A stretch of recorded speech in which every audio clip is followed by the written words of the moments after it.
দর্শক, আমি এখন দাঁড়িয়ে আছি বান্দরবানের যে র্যাব পুনার যে কার্যালয় রয়েছে মেগাস্টোর সেখানটাতে। আসলে একটু আগেই বান্দরবানের রুমাতে যে তিন দিন আগে আসলে নিখোঁজ হয়ে যাওয়া ব্যাংক কর্মকর্তাকে অপহরণ করে যে নিয়ে যাওয়ার ঘটনার পর থেকে কিন্তু আজকে তাকে উদ্ধার করে র্যাবে একটু আগে র্যাবের কার্যালয়ে নিয়ে এসেছে। আমার পিছনটায় আসলে র্যাবের কার্যালয়টি আসলে আমরা গণমাধ্যম কর্মীদের একটি ভিড় আমরা লক্ষ্য করেছি সেখানটাতে।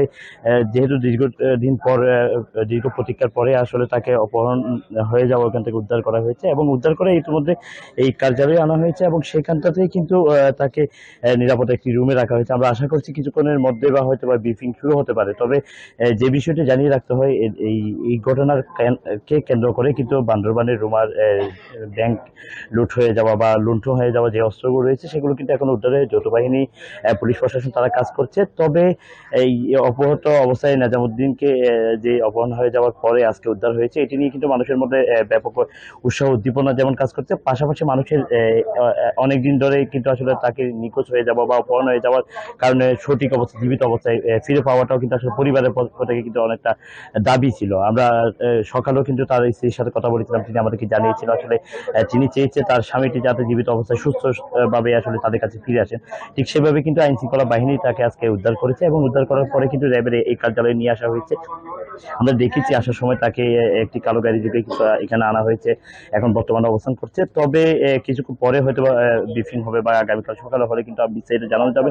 তবে আরেকটা বিষয় আসলে জানিয়ে রাখতে হয়, সেটা হচ্ছে বর্তমানের বলতে গেলে বান্দরবানের তানচি উপজেলায়ও কিন্তু আসলে ব্যাপক হারে গোলাগুলির আমরা একটু আগে খবর পেয়েছি। সেখানে এখনো পর্যন্ত গোলাগুলি চলছে। তবে আমরা যেটি শুনেছি সেটা হচ্ছে বিচ্ছিন্নতাবাদীদের সাথে হয়তো বা পুলিশ বাহিনী, বিজিবি তাদের একটি ধাওয়া পাল্টা দেওয়ার একটি অভিযোগ আমরা শুনেছি এবং সন্ধ্যা নাগাদ প্রায় 8টার পরবর্তী সময় থেকে কিন্তু আসলে সেখানে গোলাগুলি হচ্ছে।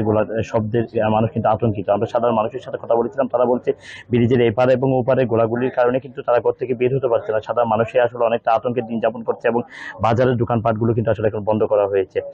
পাশাপাশি ইতিমধ্যে আরেকটা যে বিষয় জানিয়ে রাখতে হয়, সোনালী ব্যাংকের গত পরশুদিন রাতে নিজামুদ্দিনকে যখন অপহরণ করে নিয়ে যাওয়া হয়, এরপর থেকে কিন্তু বিভিন্ন জায়গাগুলোতে আসলে আতঙ্ক বিরাজ করছে এবং গতকালও কিন্তু দিন দুপুরে রুমা থানচি উপজেলা কৃষি ব্যাংক এবং সোনালী ব্যাংকের থেকে কিন্তু তারা বেশ কিছু টাকা লুট করে নিয়ে যায়। সোনালী ব্যাংক থেকে 15 লক্ষ টাকা এবং কৃষি ব্যাংক থেকে 2,45,000 টাকা সহ মোট 17,45,000 টাকা আসলে তারা কেএনএফ সেখান থেকে নিয়ে যাওয়ার পরে কিন্তু আসলে তাদের সোনালী ব্যাংকের যে 3টি শাখা রয়েছে বান্দরবানের রুমা, রংচুরি এবং থানচি উপজেলা, সেই শাখাগুলো তারা প্রাথমিকভাবে বন্ধ রেখেছে। আমরা সকালে কিন্তু সোনালী ব্যাংকের ডেপুটি জেনারেল ম্যানেজারের সাথে কথা বলেছিলাম, তিনি আমাদেরকে জানিয়েছে আসলে পরিস্থিতি নিরাপত্তাজনিত কারণ বিবেচনা করে সে ব্যাংকগুলো সাময়িকভাবে বন্ধ রাখা হয়েছে এবং সেই ব্যাংকের লেনদেনগুলো করার জন্য বান্দরবানে যে সদরে যে ব্যাংকটি রয়েছে, সোনালী ব্যাংকের যে জেলা শাখাটি, সেটির মাধ্যমে সেই লেনদেনগুলো করা হবে।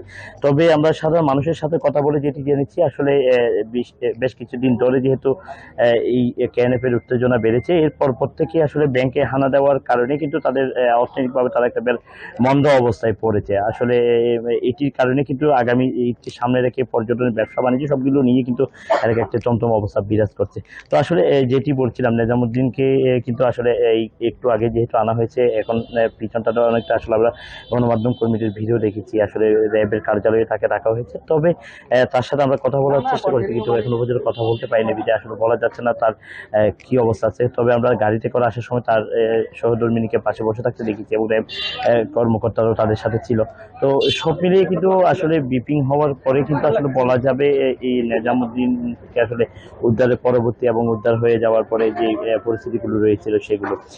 তবে এই আসলে কেএনএফ এর দীর্ঘদিন ধরে তাদের এই উত্তাপ 2018 সাল থেকে প্রতিষ্ঠিত হওয়ার পর থেকে কিন্তু গুণ কম সহ বিভিন্ন চাঁদাবাজির কারণে কিন্তু তারা আলোচনা আসে। এরপরে বলতে গেলে 2022 সালের শেষের দিক থেকে জামাতুল আল শাফিল হিন্দে সার্কিয়ার যে জঙ্গি সংগঠন, তাদেরকে প্রশিক্ষণ দেওয়ার মধ্যে দিয়ে কিন্তু যৌথ অভিযানে তাদের নামটি উঠে আসে। এরপর পরে কিন্তু আসলে তারা বিভিন্ন জায়গায় গুণ খুম সহ বিভিন্ন অপকর্মে জড়িয়ে যাওয়ায় তাদেরকে শান্তির পথে ফেরানোর জন্য জেলা পরিষদের উদ্যোগে গত বছরে কিন্তু আসলে জুন মাসে একটি শান্তি প্রতিষ্ঠা কমিটি করা হয়। সেই প্রতিষ্ঠা কমিটিও কিন্তু আজকে বৈঠক করেছে। তারা আসলে যেটি জানিয়েছিল, গত 1 বছর এই শান্তি প্রতিষ্ঠা কমিটির মেয়াদ পূর্ণ হতে গেলেও কিন্তু আসলে এখনো পর্যন্ত তারা শান্তির পথে তাদেরকে ফিরিয়ে আনতে পারেনি।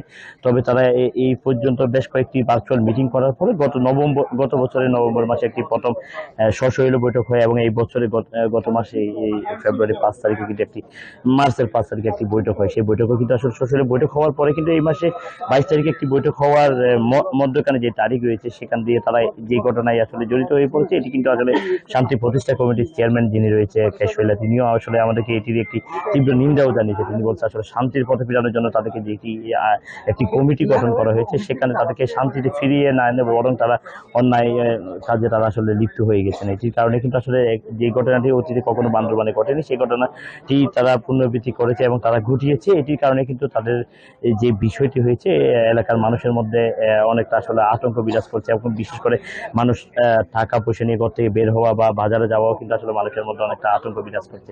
তো সব মিলিয়ে আমরা কিন্তু জেলা প্রশাসক সাথে কথা বলেছিলাম। জেলা প্রশাসক আহমদ জাহিদ আমাদেরকে যেটি জানিয়েছে, মানুষের জননিরাপত্তার বিষয়টি বিবেচনা করে বিভিন্ন জায়গাগুলোতে আসলে পুলিশ, বিজিবি এবং সেনাবাহিনী টহল দায়িত্ব বাড়ানো হয়েছে, র্যাবের টহল দায়িত্ব বাড়ানো হয়েছে।